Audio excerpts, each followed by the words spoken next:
The term Tobou is a plural that denotes two classes of nomadic and semi-nomadic people: the Tera, who mainly inhabit southern Libya, northern Chad and Niger, and the Daza, who live predominantly in Chad, eastern Niger, and Sudan. The word Tobou, a phrase derived from the Kanuri languages spoken in the south of the Sahara, is made up of two syllables: Tu, meaning rock, and Bu, meaning person, therefore people of the rock, a reference to the Tibesti Mountains of northern Chad, a focal point of Tobou habitat. In addition to that, they also populate oases found within the aforementioned countries. The Tobou are an indivisible part of the Sahara. One can't mention the Great Desert without picturing the lightly dressed, head-wrapped camel herder, who somehow seems untroubled as he navigates his way through arguably the world's harshest environment. We've all heard the stories of how Westerners who found themselves lost in the middle of the seemingly endless expanse were found and rescued by a desert nomad. And that isn't fiction. Stories of this kind are all too common. The Tobou are well versed when it comes to navigating this searing wasteland, requiring no compass or guides, as though its coordinates come embedded within them from birth. Being largely nomadic, the Tobou routinely migrate throughout the desert. Their presence covers some 1.7 million square kilometers, 653,000 square miles approximately, an area that is roughly equal to the size of Libya. They are largely pastoralists and traders. Their life focuses on raising and herding their livestock, from camel to goats to cattle and donkeys and sheep.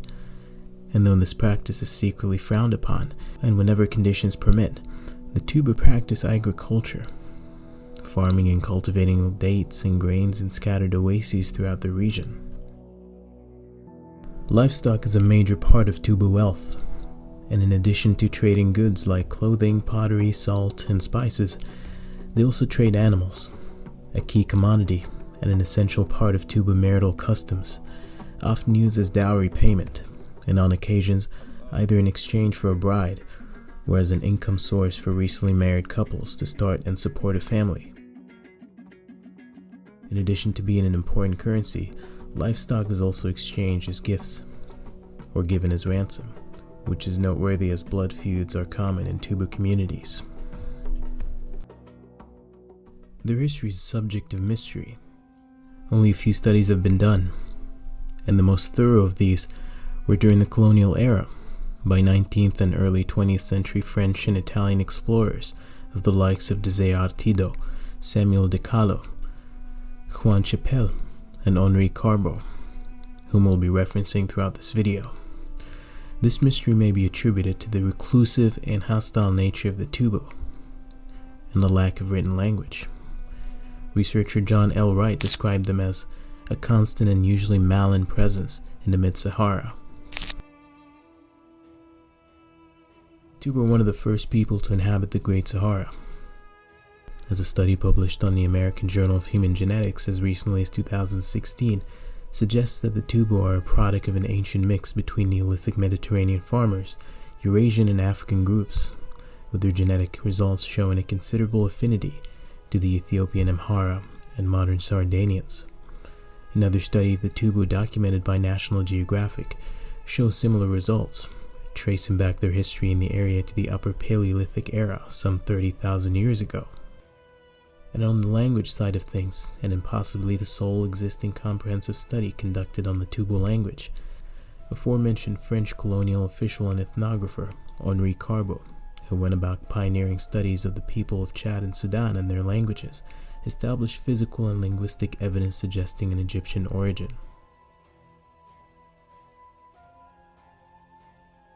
It is also believed that the Tobou are related to the ancient Garamans, a mysterious advanced civilization that once dominated the fertile areas of the northern and central Sahara, and whose disappearance happens to be equally as mysterious as Tobou origins. Geologists cite the increased desertification of the region as a factor, while others cited Roman incursions into Fezzan as another, with the truth possibly somewhere in between. What's particularly striking about the Sahara Desert is that all these almost lifeless miles had once been green and teeming with a variety of animal species presently known to inhabit the sub-Saharan savanna, and who, by the way, also appear on numerous cave and rock inscriptions throughout the region. Against the mounting anthropological evidence, the consensus seems to be that this once fertile region had attracted waves of migrations, the earliest of which are the ancestors of the Tobou.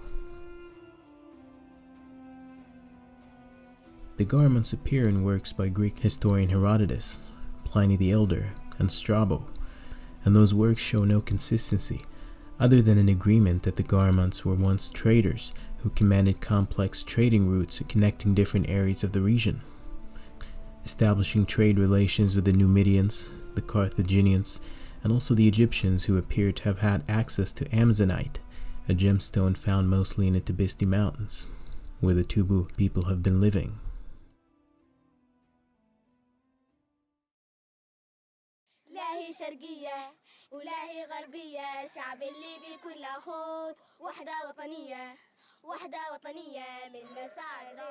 Despite their lack of written language, the Tobou possess a unique culture, folklore, attires, and social customs. The Tobou community is governed by a clan system. Clan membership helps guarantee access to needed resources through a system of recognized territorial rights founded on links with particular sites.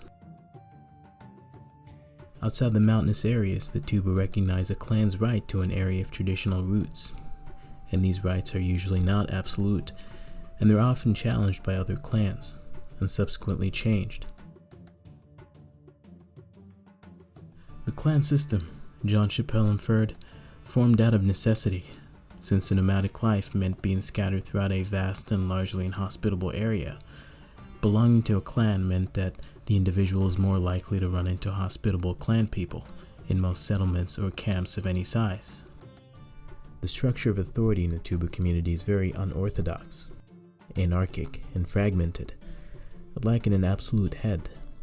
French explorer John Chappell described it as an acephalic social system. Elaborating on this, American anthropologist Lowell Briggs said, "The Tobou have long been politically in a state of kaleidoscopic fragmentation and recombination, because the various communal groups are often relatively isolated by the exigencies of their environment."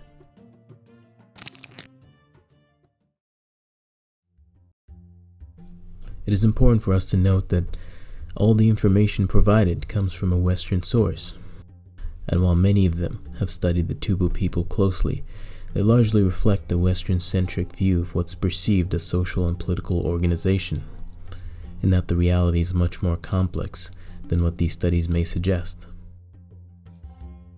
The Tobou have been described as warlike people, regularly raiding and being raided by neighboring tribes over pasture, livestock, and land.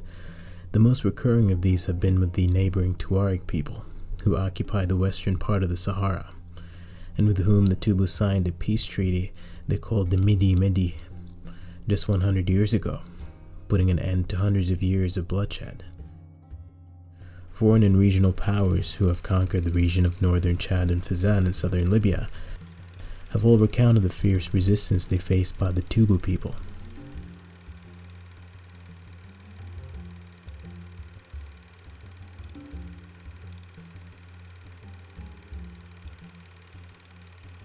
One of the kings of the Kanem Empire, Donema Donemi, fought a 7-year war against the Tobou before he could establish a colony in Fezzan.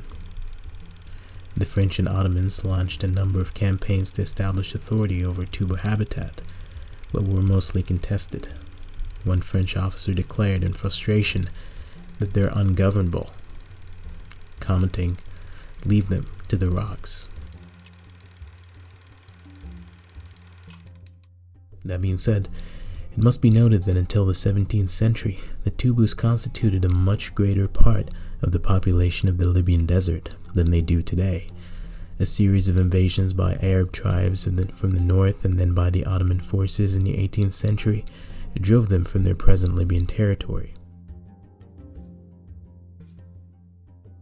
One of the symbols that reflect the cultural identity of the Tobou is the Musiri, a cross between a sword and a scythe with 3 sharp points that they used to hurl at the enemy during combat. This Tobou craftsman here said that the moziri hardly misses its target.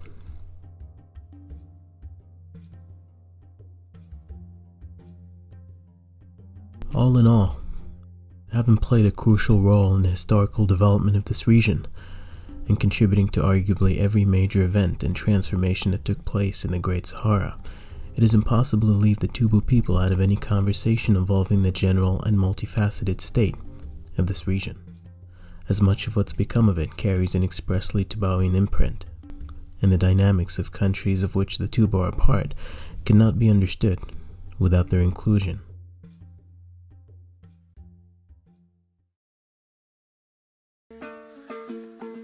The short video was made in celebration of the Tobou National Cultural Day, which takes place on the 15th of September of every year. Thank you for watching, and Kalahado.